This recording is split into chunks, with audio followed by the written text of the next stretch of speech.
urugero turabanza tuyisuhuze hayi, sibyo? nitumara kuyisuhuza turaza tuyandikire, tuyahe amabwiriza. I want, wenda dukore ibibazo 10, oya tugiye gukora ibibazo 30. Oya ibibazo 30 ni bikeya, tugiye gukora ibibazo 50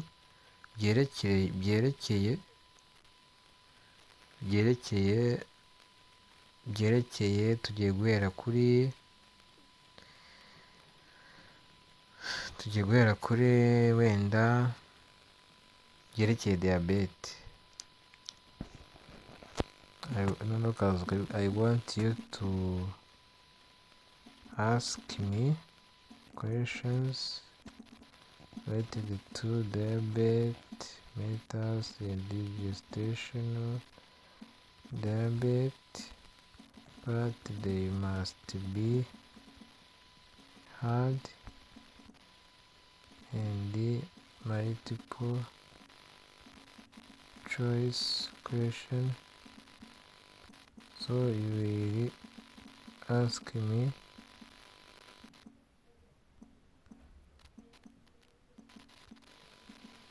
100 questions and 50 questions, and I will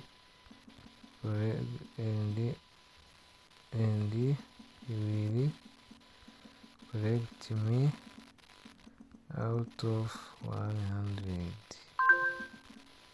And iyo umaze kwiyamabwiriza gutya uraza ukemeza.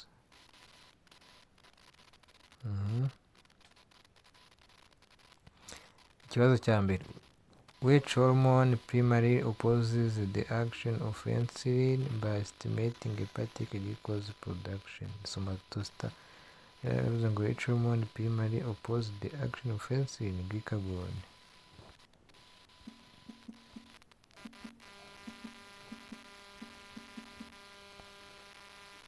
Second, the diagnostic HbA1 variable diabetes mellitus is greater than 7%.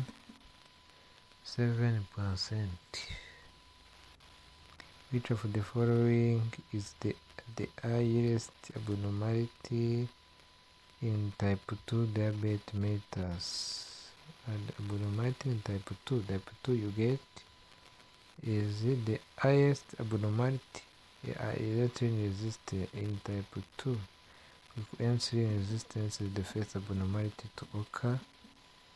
Then a fasting plasma glucose of which value confirmed diabetes mellitus is of greater than 126. Which acute complication is most common in type 1 diabetes mellitus? Type 1 is hypoglycemia or diabetic ketoacidosis. Principal ketone body is ketone responsible for metabolic acidosis. Is B. Which tissue can take up glucose without insulin?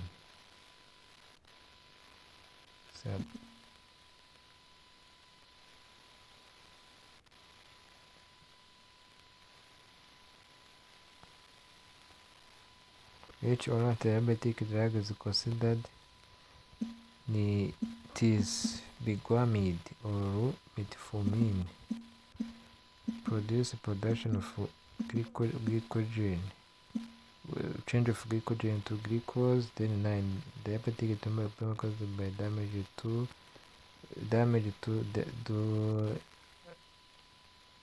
retinol. 10, which laboratory is diabetic ketoacidosis, hyperglycemia from metabolic alkalosis? No. Hyperglycemia to have acidosis because it is metabolic acidosis. 11, then I write the first 10 answers. Then I get 8/10 correction. The question 2. Diabetes is diagnosed at HbA1c greater than or equal to 60.5, not 7. The brain can take up with at a normal condition. Then question number 11. Which transporter is responsible for methane-dependent glucose inhibit 4? Insulin-dependent glucose a pregnant is aware that to teach humans the most important thing resistance is human lactogen, responsible for gestational diabetes. The previous screening period for just 24 to 28 weeks. Then 14. Which fetal complication is most strongly associated with poorly controlled gestational diabetes?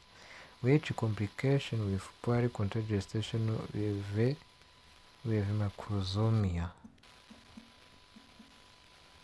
Which electrolyte abnormality is often present despite more elevated? Which electrolyte abnormality is often present? Electrolyte abnormality. Okay, diabetic ketoacidosis.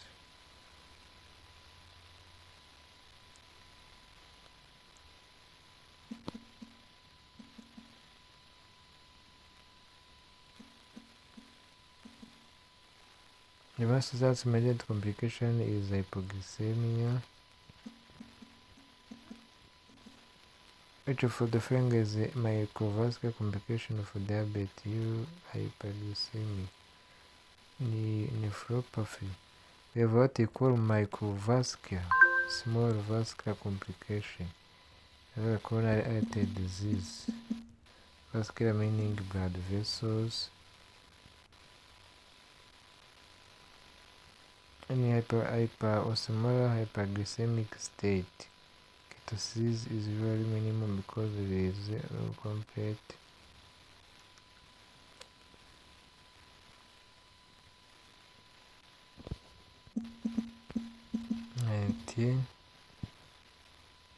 H by increasing urinary glucose excretion.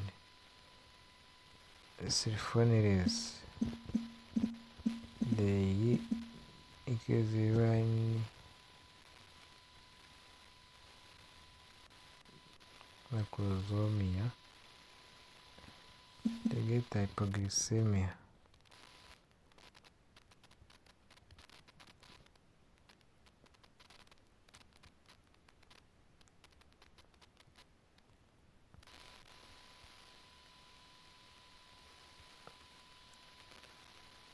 We have what we call microvascular and macrovascular disease. Microvascular stroke and macro suppressive paralysis. That is how to ask.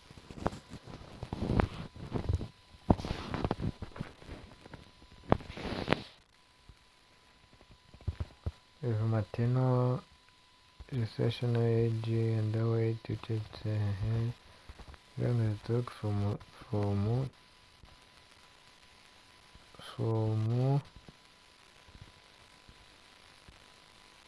21 to 30. 21. We must achieve 80% or above. Which pancreatic cell produces insulin beta cells? Which antibody associated with anti-type antibody?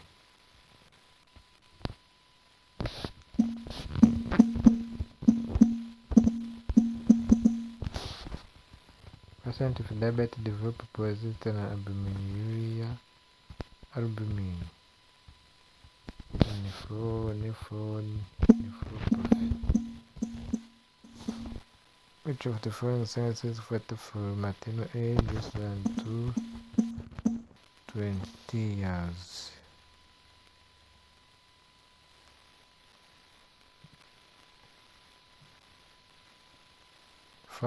which has the fastest is Pro. This Pro is short.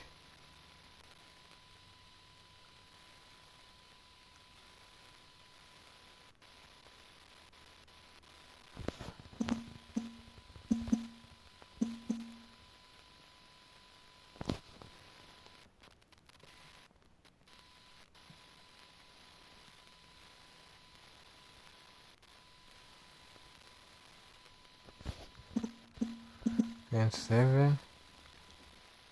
Which laboratory test best reflected average blood glucose over the previous 2-3 months? Which laboratory test? We see what we call HbS. 1. Diabetic is commonly represented as a functional pass. Functional pass 29. Which maternal is cases in gestational diabetes. Cortical hypothyroidism. The primary mechanism of metformin reduce glycopathic glucose production.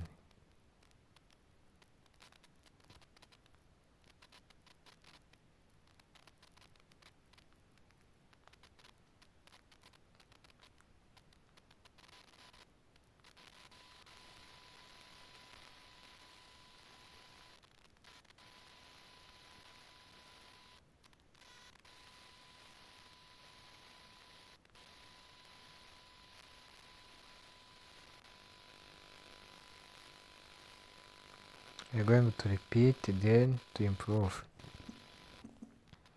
31. Which glucose the main cause of death in patients with diabetes mellitus is hypoglycemia. Which condition? Type 1. Autoimmune destruction of beta cells. During pregnancy, insulin requirement usually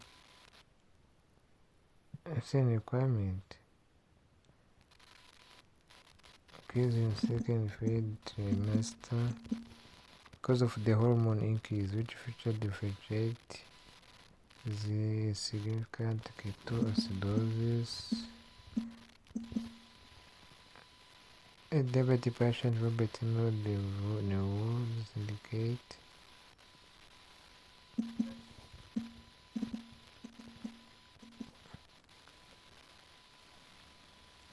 hypoglycemia. Metformin is antidiabetic drug that can cause hypoglycemia. The glucose use 75 glucose gram. Which hormone is secreted by alpha-synuclein? Then 40. Most common cause of diabetic foot ulcers is neuropathy.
Root 1b, 42.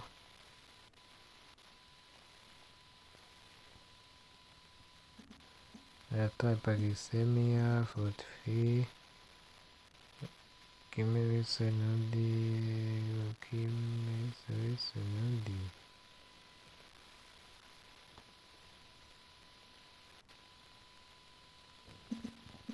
44.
Diabetic ketoacidosis.